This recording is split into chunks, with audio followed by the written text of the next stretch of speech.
Now, while Donald Trump says torture works, there are those who have been on the front lines of interrogation that say not so fast. My next guest is a veteran interrogator who served in 3 major U.S. military campaigns, including Operation Iraqi Freedom. He says a return to torture is dangerous. We have reached retired Air Force Colonel Steve Kleinman in Georgia. For security reasons, we are not going to reveal his exact location. But, Colonel, I'm very glad to have you on the program. And I'm looking forward to picking your brain on this. You say, no way, torture doesn't work. Trump says he's asked around in the intelligence community. It works. Who's telling the truth? Well, that's a very good question, and I need to reframe it just slightly. It's not about who's telling the truth, because I have no doubt that the president or his advisors think they're giving him the best advice. It's more about credibility, and the credibility comes from an understanding of the complex dynamic that occurs in an interrogation room, how an individual makes a conscious decision to share the fullness of their memory or not. And so when President Trump was on the campaign trail, he often would add the "believe me, it works." And it's not a matter of whether we believe the president or not. I mean, really, it's not. I don't question his honesty. What I question is their credibility in terms of understanding and making an argument for why we would trust torture to keep American cities safe. Now, you have observed instances, sir, where torture was used as a means of interrogation. I'd like to know what you learned from that.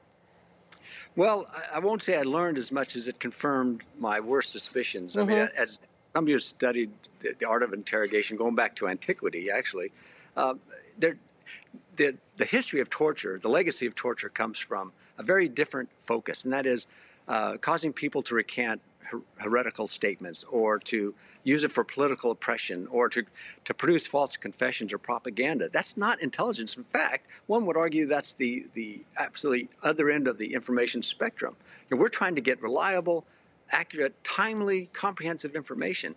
And it's not as easy as pulling the torture lever and getting the information you want. I'm only going to assume, I've seen it on TV, that, torture can yield vital information in some cases, but is that false as well? Is it only what you want to hear that it reveals?